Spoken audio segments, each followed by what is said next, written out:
Dusty, Yes, sir. it's good to be back at the table with It you. is good to be back at the table, especially with this crazy weather we were having here in Nashville and all over the country. For those who don't live in Nashville, Man, it has been, and it's not, I like snow. I'm from I do Michigan. too. I Yep. love the snow. It's beautiful. Yep. This week has not been. No, you're from Michigan. I'm from Idaho, close to Sun Valley, Idaho, where it's world-class skiing, and we got tons of snow.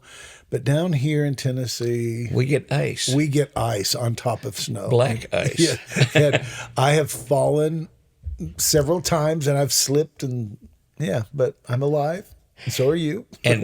And my driveway is still frozen. I saw that as I drove in this afternoon. And I just finished today. I'd been out in the yard with a chainsaw. Yeah.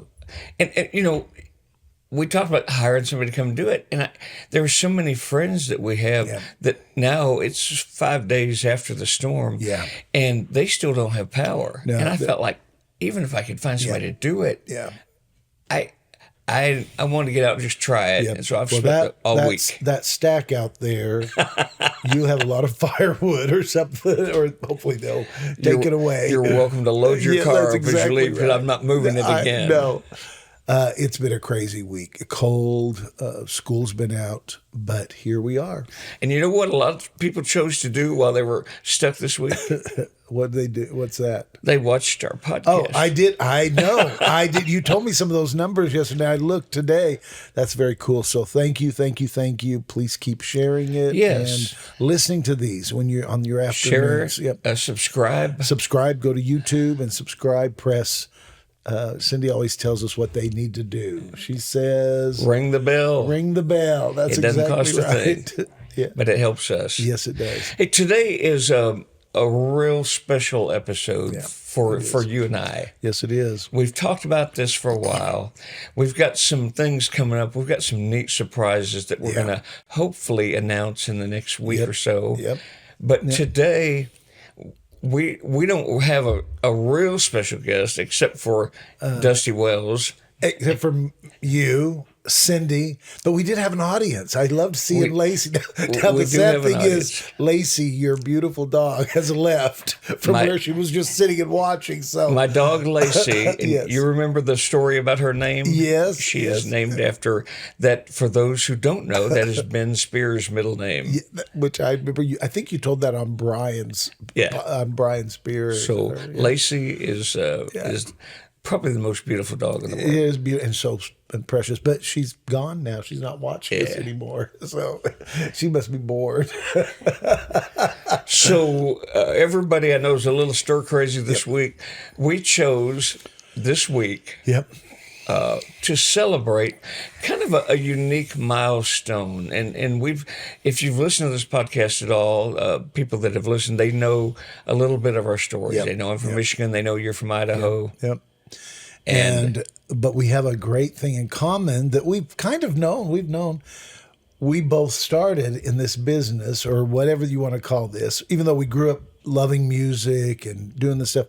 I was 17, you were 17, so it is 50 years for both of us. This year. This year, yeah. I'm not there yet, but it's coming this year. Yeah, you're really close. And we just decided that we would mark the 50 years and tell some stories. And if you've already decided, hey, this isn't one I want to watch because I already know their story, we're going to peel it back a little further. And if you've got friends or maybe you have thought about a career in the music business, how do you survive 50 years in this business? Yeah.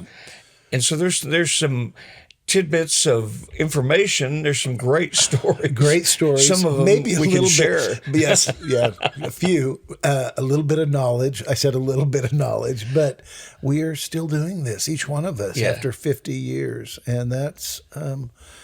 I take that pretty seriously. I've been last weekend was 54 years since the precious couple led me to the Lord. It was 50. Wow. And it was snowing and icy in Idaho. And so as I thought about this, as we were talking about this, I thought, well, it was just a few short years after that I began to work at a little Christian bookstore in Twin Falls. So another thing that seems to be a common thread on a lot of these podcasts is timelines. Yeah. And we'll talk about, hey, this record came out in this year, and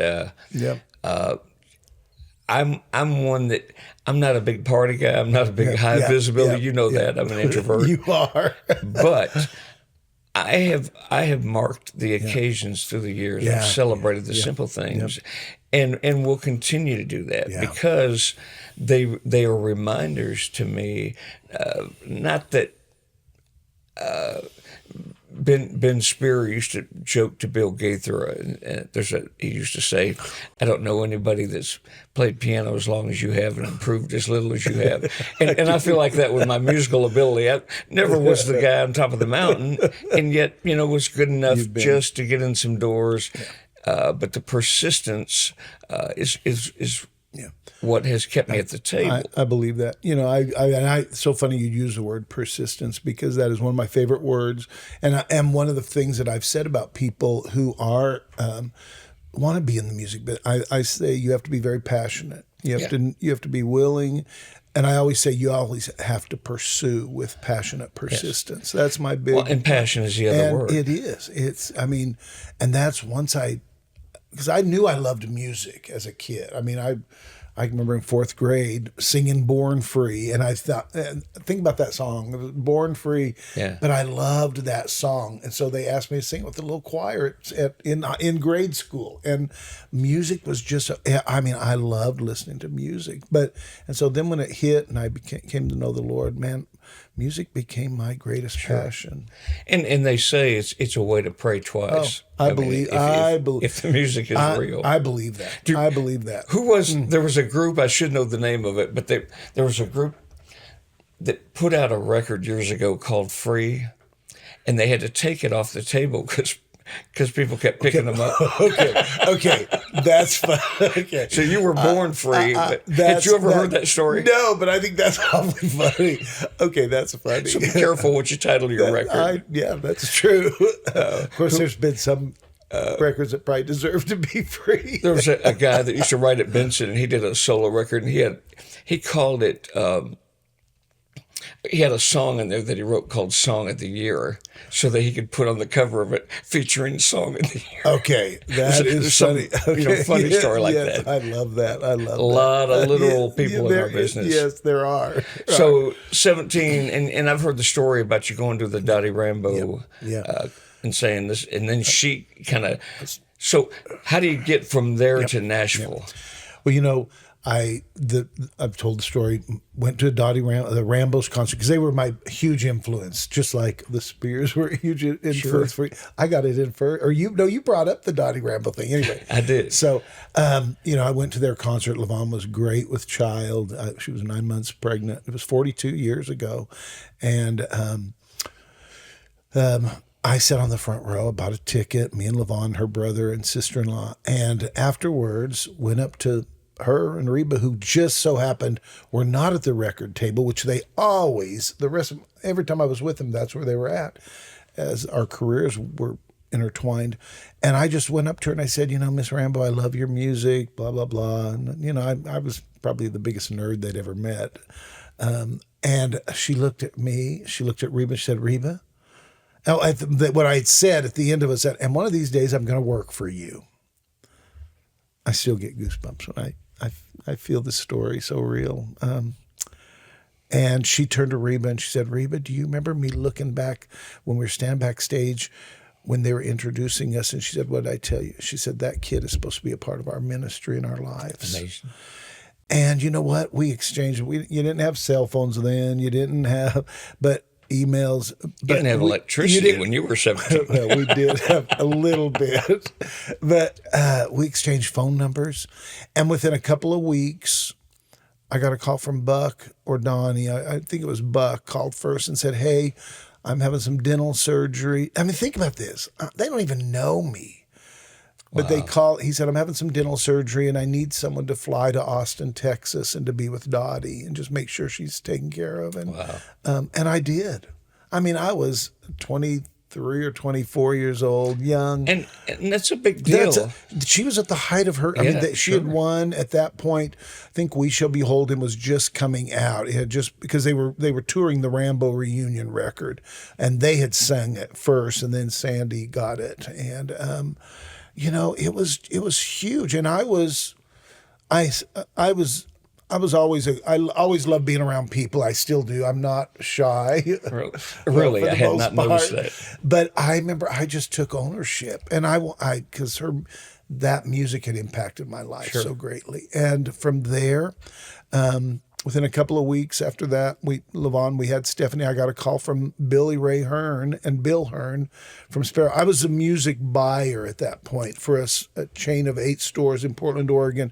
And that, of course, retail was huge. Christian retail was big at that point. So when you say a music buyer, that's good. One of the most fascinating things about our industry is how many jobs exist that people would never dream about. People that want to be in it, they go, I want to be an artist or a session player. What's a music buyer? Well, a music buyer is a person who buys the music for the store. And you don't have a lot of those nowadays. You do have them. There's a couple of chain stores and there's a couple of online stores where they have an actual music buyer. But they're the ones who meet with the record companies, which nowadays it's kind of just me left. That talks about the new CeCe Winans, the new Karen Peck, the new Joseph Habedank, the new Phil Wickham, the new Brandon Lake, and they talk with the buyers of those stores. So I was buying for 8 stores in Portland, Oregon, and a little small tidbit that you'll love of this: I had started working in one of their mall stores, just being a clerk and helping stock the music, because I love to buy music. And my wife finally told me, if you're going to do that, you need to go to work. I had a job at Sears. She said, you're going to go to work like you used to do when you were 17 and work at a bookstore and you get a discount. Right. So I did. And after I'd been there a month, a guy by the name of Dave, oh my gosh, I worked with him for years at Word, in print music. Dave Guthrie was the buyer at Portland Christian Supply. Wow. And he would see that I knew I would send over, because I'd send over requests of different music to the main store where he was at and say, hey, this customer, now this came out 2 years ago. I was so detailed about, and he called me at the store. He said, hey, I don't know you, but I hear you're a great clerk and you know music. He said, I've just accepted a job with Praise Gathering and I'm going to move to work with them and be over their print music. Would you like to be the buyer? And I did. Sure enough, I did. But what led to that was a passion for the music. It was you all couldn't about sell what you were not passionate about. And I did, and I did, and I wasn't afraid. Christian music back then, you had A, B, C, D, E, F, G group. I mean, you had groups of all kinds, from really great to really bad. But I still to this day, Fridays when I get iTunes and Apple Music, I try to listen to everything that comes out, at least little bits and pieces for it, because I want to hear what's out there and what's current. Sure. And I did that with the vinyl back then. So I never did it with 8 tracks because that was a little bit before my time. You know what? The way everything is doing a roundabout, it may come back. Oh, we may be selling 8 tracks. You're exactly again. Right. I remember a comment there was a reception down on the balcony at Word one day years ago. You may have been there, and they said, we used to celebrate 30,000 units in sales, and the other guy said, and we will again if that never happens. That's exactly right. But what we've seen so many trends through the years, and when I look at kids wanting to, or adults wanting to be in this business, there are some reality checks. Well, the industry has changed so much, but back then you had buyers, you had so many different. You had marketing for 2 or 3 labels that would coincide. You had, and now, you had just. When I started at Word, which would have been about 35 years ago, for the country. Now that was 35 for the country, 50 states. When I started at Sparrow, which would have been, I don't remember, it was 5 years before Word, 7 years before Word. We had 7 reps. I was one of the very first reps that they gave a credit card to, and they said, go call on Christian bookstores. And I had 8 states. Fast forward 7 years later, I went to Word. For the United States, they had 32 reps that Benson called on used to have a Christian. lot. Yeah, Benson the same way. I mean, I knew those reps. They had territory guys. We did. And when I went to work for Word, I had 4 states. And Okay, so somebody that's listening in, how many, just as a reference point, how many, like, does Daywin have right now? How many reps? we have, I still, even though I do A&R, I call on the top accounts, which is a chain of stores called Mardale, which is owned alongside Hobby Lobby. I call on like Cracker Barrel. I call on a outlet here in Nashville called Publishers Christian Outlet. And then I call on Christian Book Discount Distributors, which is based out of Boston. And I have a few other smaller things because they still sell solely music that I work alongside with. But part of that too is there's an awareness of where the industry is now, and you're always got one eye looking on 5 years down the road, saying, how do we anticipate? Yeah. And we have 4 phone reps that all they do is call stores all day. But they don't just sell music; they sell a ton of other a bevy of other stuff. I think they should concentrate on music. I think they should very much concentrate on music and stuff by Dusty Wells and Dave Clark. Yes, especially. absolutely. But you know what, the kids. In fact, I read about a book. I didn't read the book because I don't like to read that much. But the book was called "How to Make It in the Music Business Without Really Trying." And there was another version of How to Make It in Business Without Really Trying. And I always just thought, that's a joke. Yeah. The motivation behind what you did even at that age obviously was to make a lot of money, right? You wanted to. But the reality was you did. There was a couple of times there again. Everybody thinks the music, especially Christian music, you're going to make a ton of money. You really. There was a heyday. I will say that there was a heyday when you got rich. No, I never got rich because I had 4 kids. But there was a heyday where you were selling lots of records, and you were some of your salary is based on commission. But that changed fairly quickly. Absolutely. Just because of the way they knew how to work us. And I'm not saying it's wrong, but you and I both know a list of people a mile long that walked away when it didn't pay anymore. You're exactly right. If that was the motivation. Artists, I know many artists that they thought, because even publishing nowadays, and this, everybody thinks, he wrote a #1 song. Yeah, that's great and good, but the way all of that has changed through the years. When was the last time you bought a CD? Yes. Somebody just asked, and I was probably one of the last ones to really get rich. No, I want to get back to that. You're gonna. I'm sitting here in your mansion. My mansion. Yes, but I was one of the last ones to hold out for streaming. I can stand before the Lord and say that I did.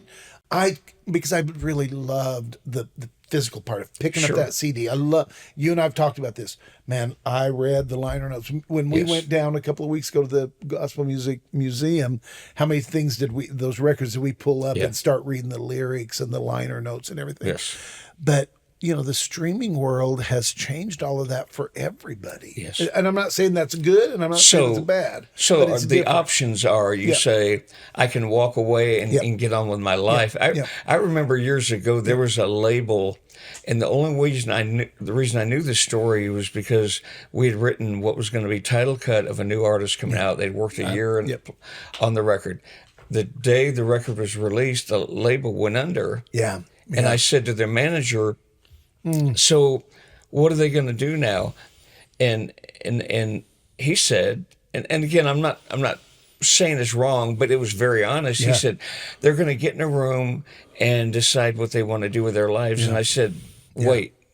Yeah. The existence of a deal determines their call. Yeah.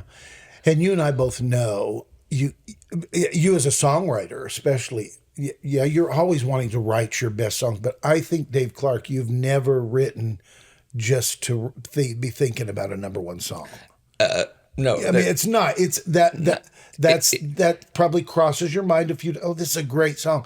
But you don't go in writing, I need to write a #1 song. No, but writing with Don Cook, who who I wish I'd give anything if he Yeah. could sit here at this Yeah. table. Yeah. But Don he would get the calculator out and say, based on their last record, we should make. Yeah, yeah. Which, and I know artists that do that. I used to get, I got to be really careful. And let me just say, Don was never right on that. We never once saw what he thought would. I remember getting on many of buses at the end. And please, artists, if you do this is not a slam against you. Cindy, you may want to edit this out, or Dave. No, you may not. I've got on went on many road rides with the artists and everything, and they'd get out to the bus, and the first thing they would do, and I understand this because they're a group owner, they have bills to pay, they'd say, how many CDs did we sell? Yeah. Or what was the love offering? I understand the importance of that. Yes. I do. But for me, I love to stand at the record table. And yeah, it was nice to see them buy the CD. I wanted to hear them say, your music impacted me. Yeah. How many people did you watch tonight as you were singing? And a lot of the artists nowadays I really believe that has changed a lot. They are. And some of them still post that. Yeah. Carmen was an artist that they said at the end of every thing, he wanted to know how many decisions were made. And he was. And look what he did with his career and life. And he ended his life going out and doing churches again and going out there. So it wasn't money that motivated you, but the passion. And you talk about buses. I was there on the bus when a little group was just starting called For Him. Oh, my gosh. And we were writing a lot with them. So Donna and I would go out with them. Yeah.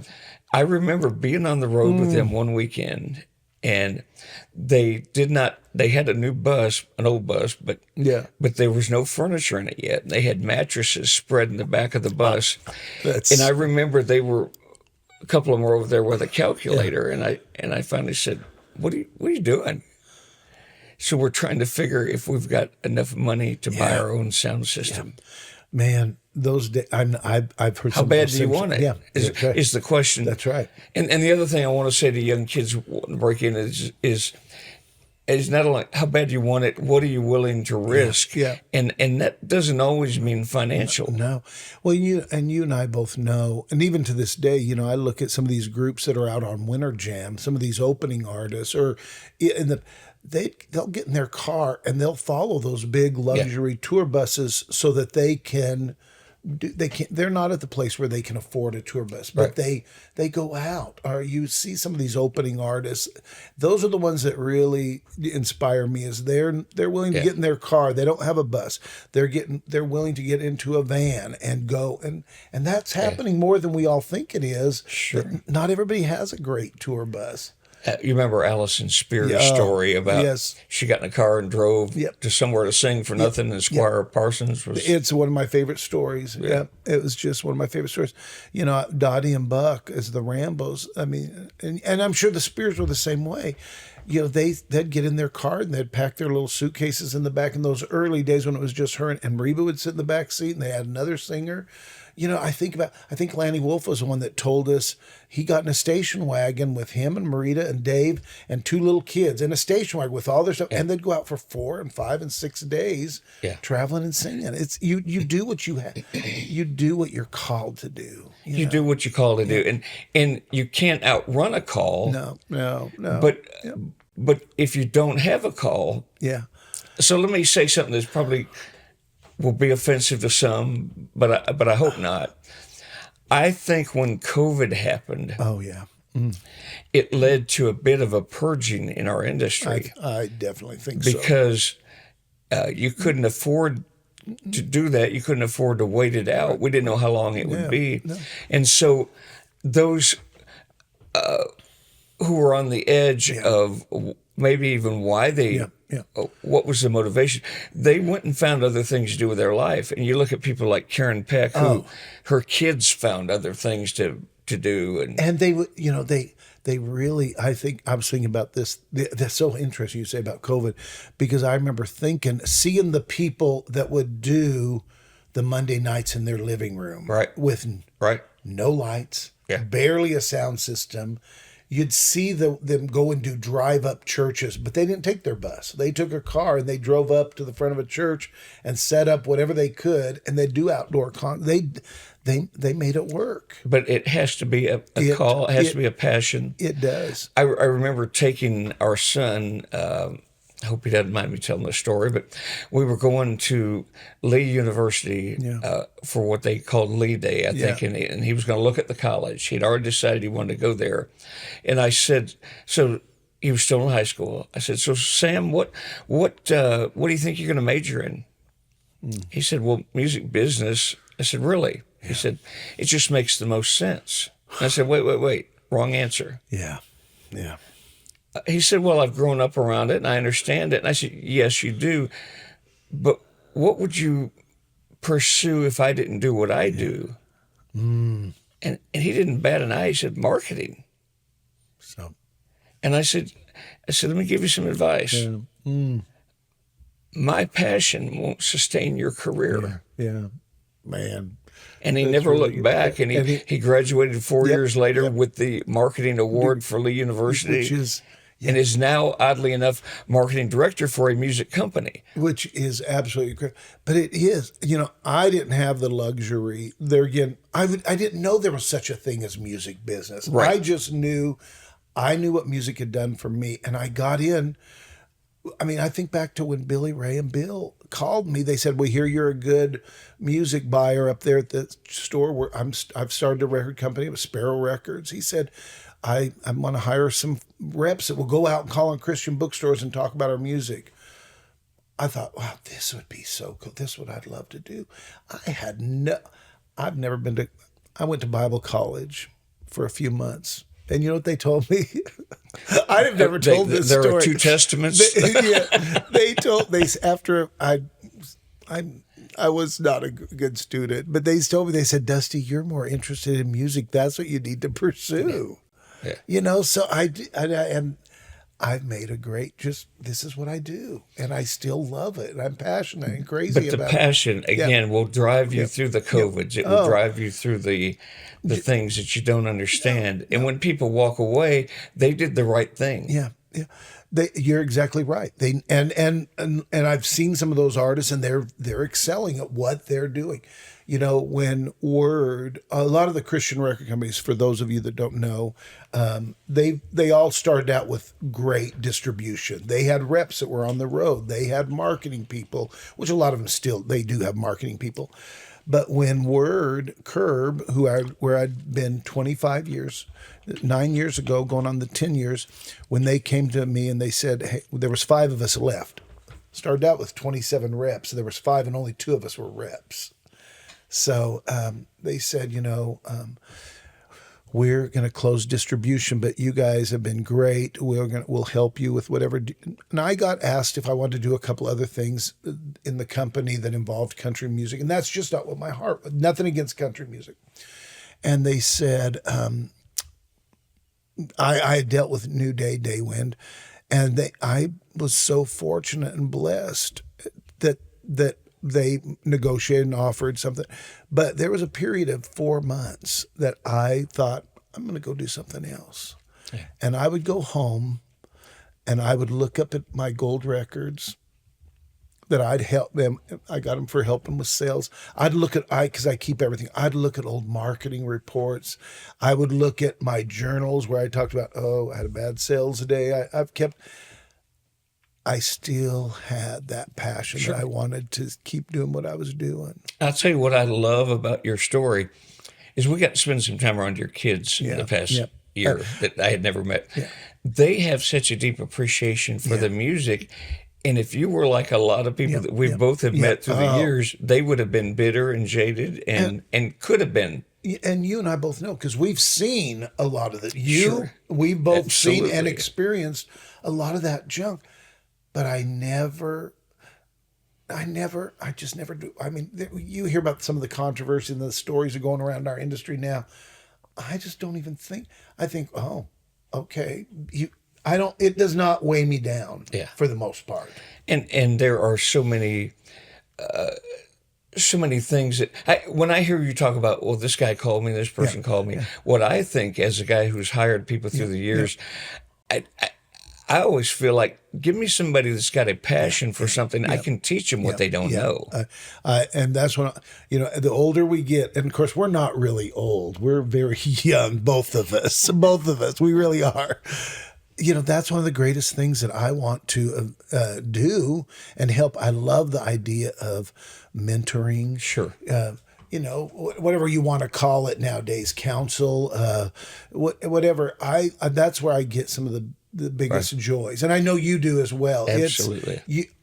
We get to that age, and you think, oh, I would love to help walk down the path with some of these people, and I think that's very important. And a lot of times, it's not even having the right answers. It's helping them know what questions to ask. And helping them identify what is your passion. Yes. Are you willing? Do you want to be persistent about this? Yes.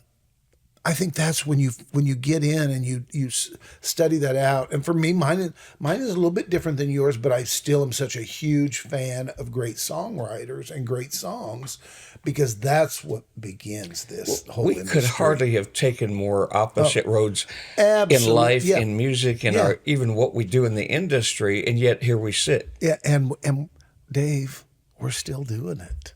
That's what I love. You still work at a great company, but you're still writing, and you're still writing and getting and winning awards. And not that that's what it's all about. I'm proud that I can say, one of the things I was thinking about the other day as I was looking around my little music balcony in my home. I have it's an alcove, a balcony in our house, and I saw an award that I'd forgotten about. And I'm not big I love awards. In fact, I do. I really do. But I saw some gold records. And what those gold records means is that I helped accomplish. Sure. I made some sales, some great sales for some. But I saw an award that I had forgotten that I had won. There used to be an industry that's still around, but it's called something else. CBA, Christian Booksellers Association, and of course, bookstores you still have some, but you don't have like what you used to. But back it was in the early 2000s. I went to a show in Denver, and they awarded me in front of, back then you had 1,800, 2,000 bookstores. I got the Salesman of the Year award. Now this was gift salespeople, Bible salespeople, communion sales. You had all these different salesmen from different companies represented. That's huge. And there's only been 2 reps that have won that award.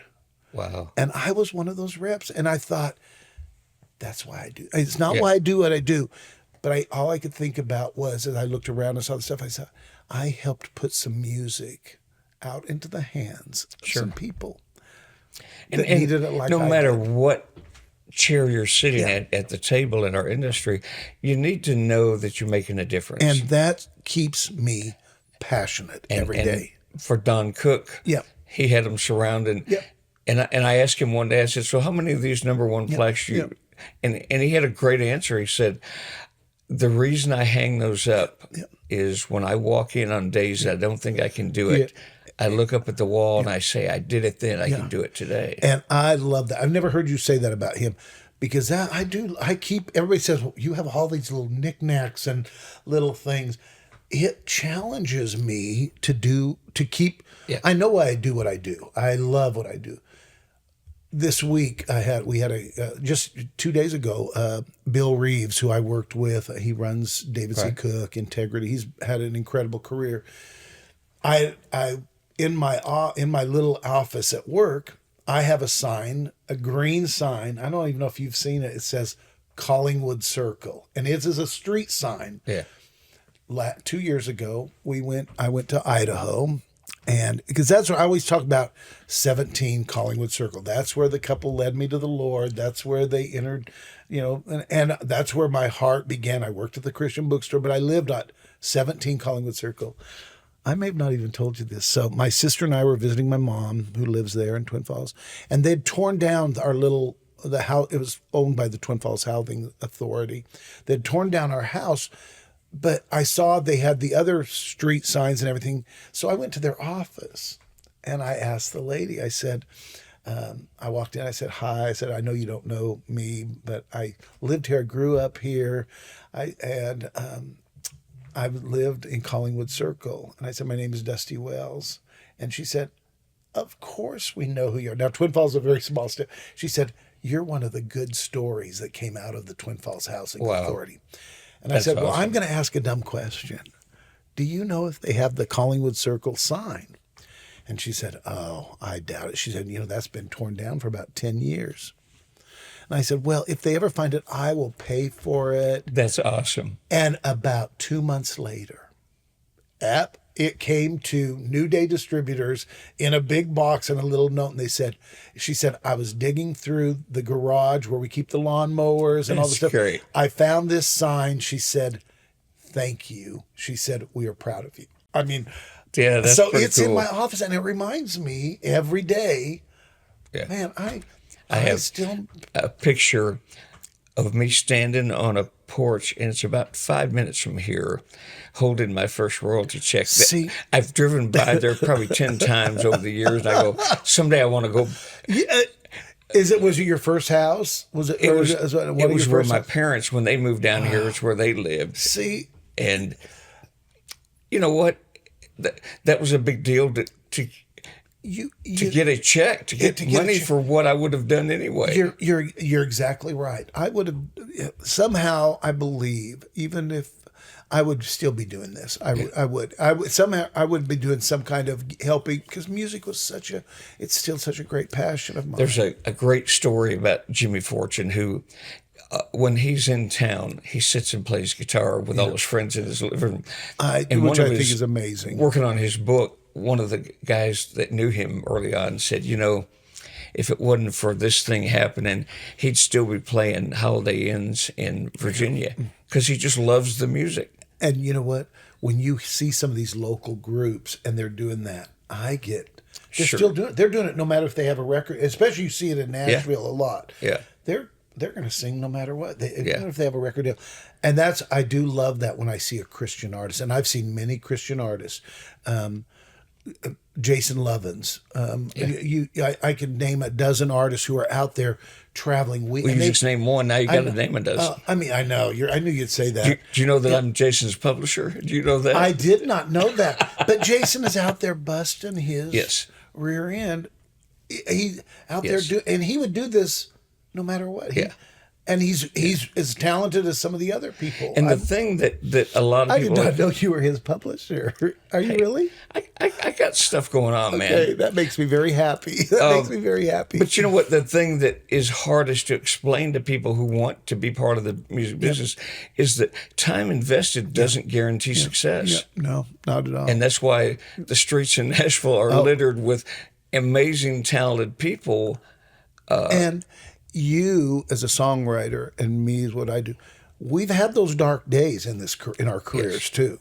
I think I know I have. Yeah. Where you think, okay, what's happening? There were two times in my career. That I didn't consider it, but I thought about it. But even then, you go, the journey. Looking back, you don't remember the bad times. You remember the wins. Yeah, that is really true. You really do. And I do. When I start thinking, okay, what has been the bad? I can think of a few, but there's not very many. Very many. And the other thing, if I would have had, there were times if I would have had something else I could have done, I probably would have, just to make it better for my family. Yep. Same here. But they would not have wanted me to do that. No, I can remember. Because I'd have been grumpy and miserable if I wasn't right. Like I said, when the word thing was ending, I thought, oh, you know what? I'll go work at Nordstrom's. Because I know I have the gift of gab. I know you find that hard to believe. Yeah. But I thought, I can go be a salesman. I can go do something else. But Levon, I'll never forget Levon, and they said, Dad, you still got so much life. Don't do that. Just do what. Yeah. Go do. And you know what? Here it is. I'm still doing it, and I love it. I love what I do. And that thing again of time invested doesn't guarantee success is what you really want the young people coming into our industry to say. how bad do you want it? Yeah. Is it real? Yeah. Or what are you willing to risk? Sometimes it's the job security. You're right. I wish every young person that comes into this industry, there's certain things I would love, and I know you and I have talked about this, that we could just sit with some of these people and, and talk to them. How we got here, both of us, is probably more different nowadays than what it used to be like because the industry was different. Yeah. But even those artists like a Reba, like an Allison, I wish that every female vocalist could sit under the lead, Karen, and talk to some of these people about this is what it because you do pay a dear price for the anointing that we've been entrusted with. And the thing that I see more and more is the younger people wanting to circumvent the timeline, and you go, it's. That's part of the fun is looking back and seeing where God put you at the right place, the right time. I never leave God out of it. And I love hearing stories about artists that were mentoring people that we didn't know about. They didn't post it. They didn't talk about it. And you see where they're at. Yeah. And to me, that's... asking the questions. There's an artist, and I won't tell her name because I didn't ask her permission. She's been very successful. Years and years ago,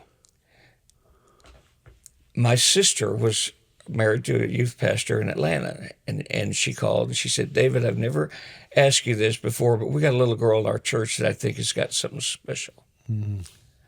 She said, would you be willing to meet with her? Mm-hmm. I said, yep, send her and her parents. Yeah. She was 16.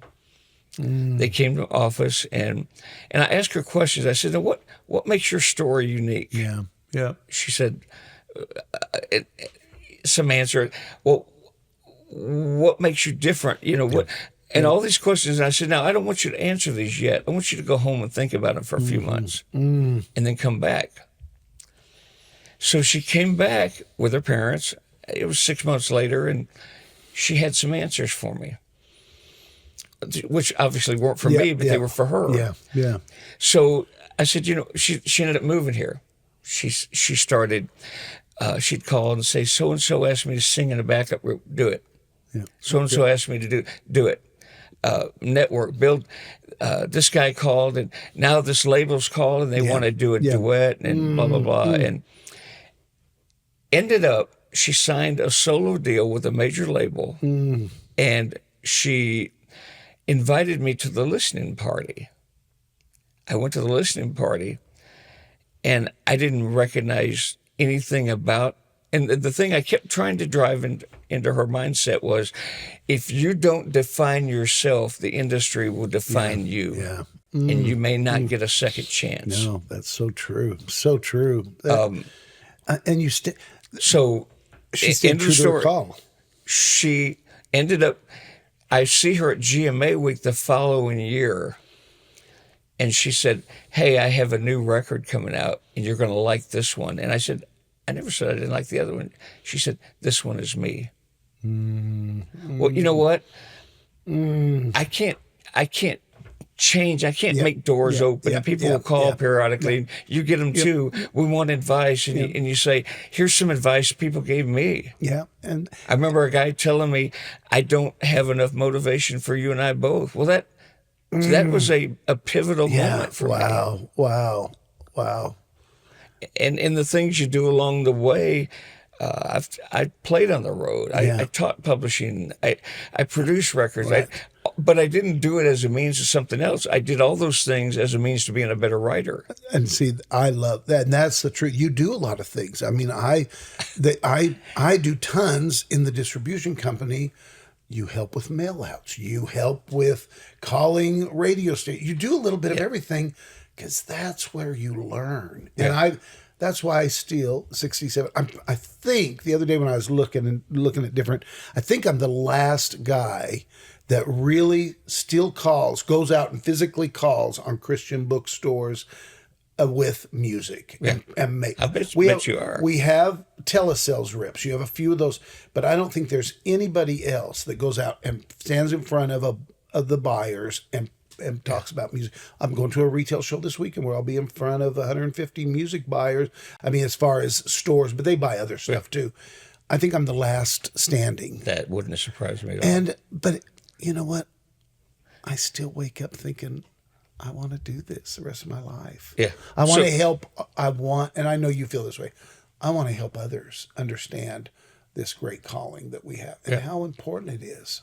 So one of the other things that I want to say to the younger people trying to break into this industry is not only set measurable mile markers, but be the teacher as much as you're the student. You know, and those doors will open, and I'll see sometimes I'll see someone who's in a class of mine, and they're posting about they're giving writing lessons, and I go, I'd love to take that, but I love that they're confident enough, and there are things that come into our path that we wouldn't have expected.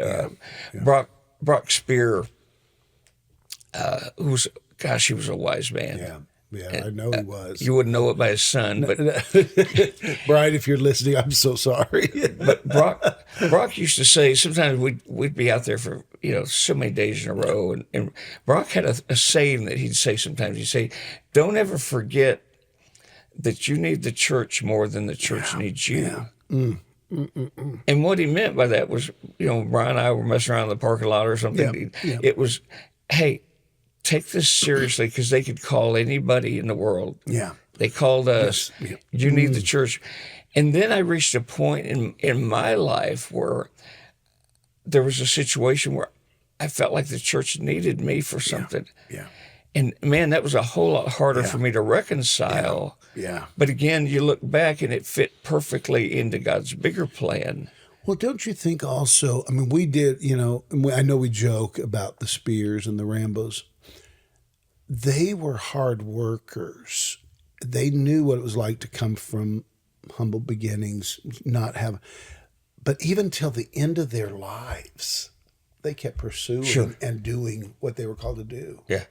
And they were hard workers. All of them were. They weren't afraid to get on that bus at certain ages, drive, book. I remember many times here in the heyday, them winning Grammys and Doves and everything, Buck Ramble would be calling the churches. I mean, I'll guarantee you Brock was probably, even though they had booking agents, they were still calling the churches and developing relationships. Many artists, and this is not a slam, they have people around them that do all that stuff.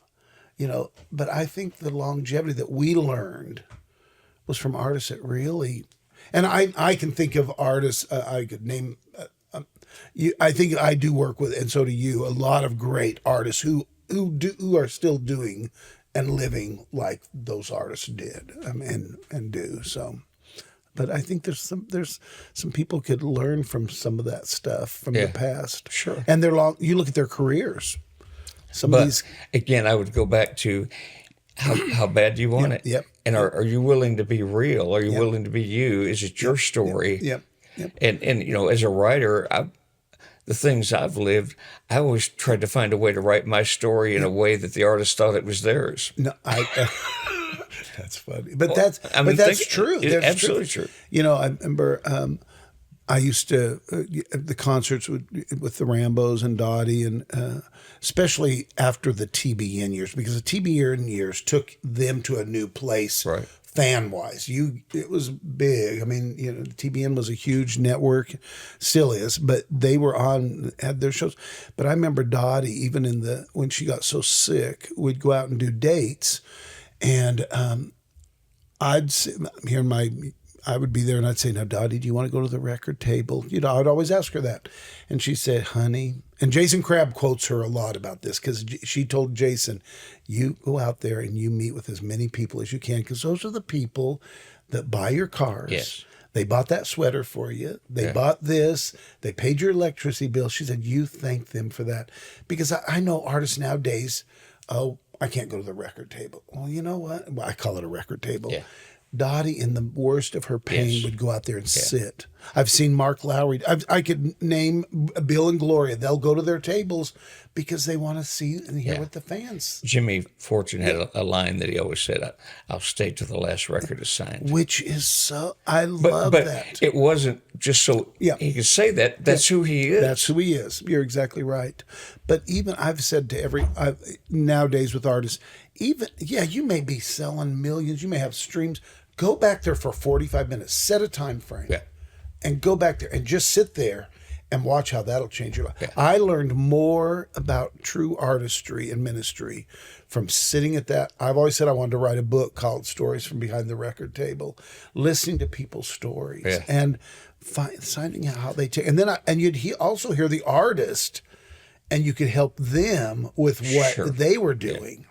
Yeah, and you think the insights that you and I've gained in 50 years from legal stuff to just things we never would have had to have needed to know. Exactly. But thankful that we picked them up along the way. You're exactly right. And I learned to listen. I'm sitting in different offices and just listening to how people handle business and do things. And you and I both know it's relationships too. And that's why we're still doing this. Somebody wrote, we love the messages that we get on this podcast, but somebody wrote this past week and said, I'm always amazed how interconnected the industry is. And it is. And you, Dave Clark, are a genius. I don't know how he remembers this stuff. I remember something. No. He'll be folks, if you're watching this man amazes me every week. I even tell Cindy, I'll look, sometimes you'll see me look over at Cindy. Hey, Cindy.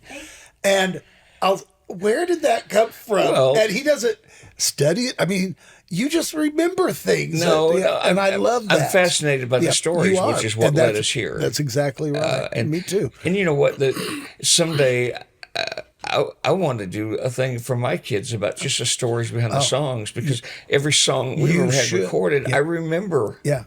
And that's what I love about great writers like yourself is even though you get in a room and you decide to write a song, I've noticed this about you because I've noticed it about many of the other great writers. You always have a story behind the song. Sure. And some writers don't. I think the long-term writers, you may not hear the stories. They're drawing water from a well. Yeah. 2 weeks ago was the January 15th was the 30-year mark of a song that For Him recorded called As Long as My Heart Knows It's You. You don't have to know the story of what I was dealing with physically to feel what you feel when you hear I'm willing to live, willing to die, willing to make any sacrifice, willing to go, willing to stay. There's no price too high for me to pay. Wow.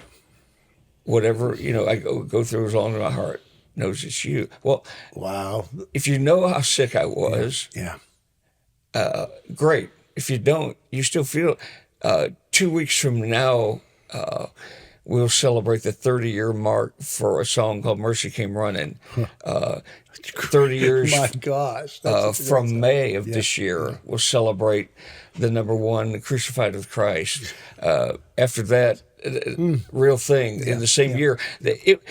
And all I was doing was writing what I was learning along the way. In 50 years, you go, the things that people would not understand is that it was 9 years from the time I got my first cut before I got the second. Yeah. How bad do you want it? Man, that's incredible. I mean, that's the truth. How bad do you want it? I mean, and you talk about going back to Twin Falls, and I got a big part of my heart that will always be in Jackson, Michigan. You're exact, because you learned so much. But I only have 2 or 3 people there that would remember what I left. Yeah, but we had to back then. You had to go where it was, Same and here. Now they want it to come to you. Yeah, no, that's so true. That's so true. Gosh. Well, this has been fun, Dusty. Well, I do. I was sitting here. As we were talking about this morning, or the last couple of days. I ran. I know you so well, but David, it amazes me, and I'm glad you brought up these songs that you've written. Because as I looked at how many number ones you had, and this is not about brag, But I remember maybe it was 2 years ago, where you had 50 years of 50 consecutive hits. 5 decades. 5 decades. 5 decades of having a number one song. And different song. I mean, each year was different of hits in each year, I should say. That blows my mind. But again, it's not a writer. Yeah. I've never had that much insight as a writer, but I look at the world through a writer's eyes, and I write what I live, and God has blessed that. And you're one of the most unassuming, because I'm around artists and writers a lot, and wonderful writers, wonderful artists. Yes. But when I'm around you and you've written some of these songs, I think yesterday we had breakfast yesterday. We're talking, and I remember he was throwing out some lyrics, and I thought, I forgot he wrote that. And then when I go and look at this stuff, because it reminds me of people like Lanny, Dottie, Bill, who have great talent, and there's many other writers out there. Reba, I can think of numerous other writers out there. They're so unassuming with these songs that have literally touched thousands of lives. I think back to what I told my daughter. You don't know how many the songs will touch. You'll never know till we stand before them. I'll never know how many records I was able to help get in the hands of a little Dusty Wells or you, a little Dave Clark. Yeah. I go back to the story I told at Christmas time. FAO Shorts, walking through there. Sheree and I had just talked about you, about your career, and I'd mentioned a song and da-da-da. And as we're walking through, we had just talked about it.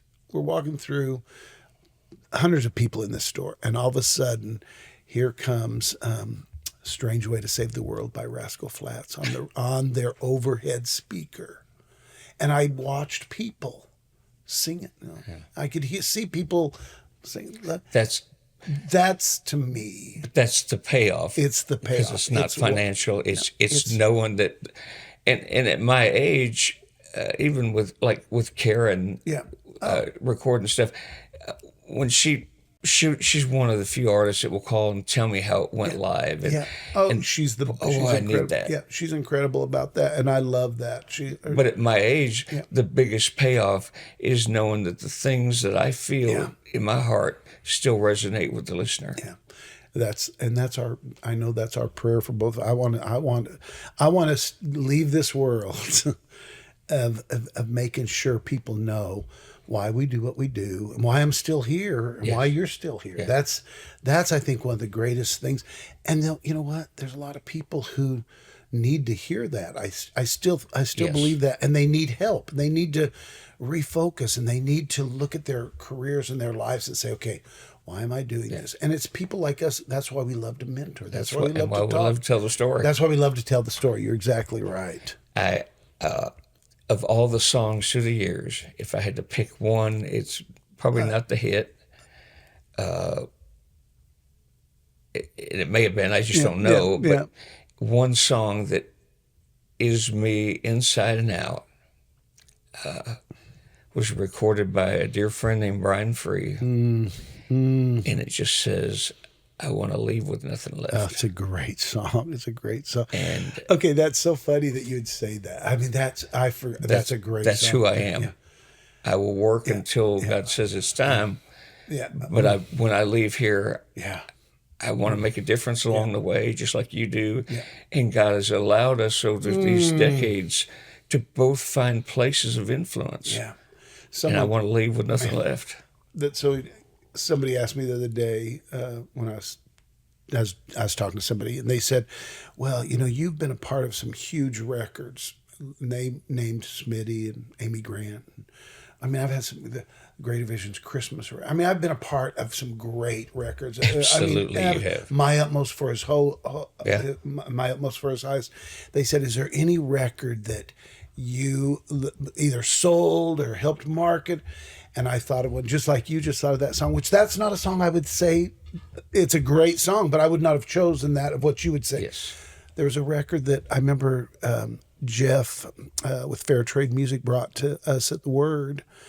And I was going through a really strange time in my life, and I was just questioning a lot of stuff. Nothing horrible was going on. You're just in that, I think I was probably going through my first male menopause, if I remember right.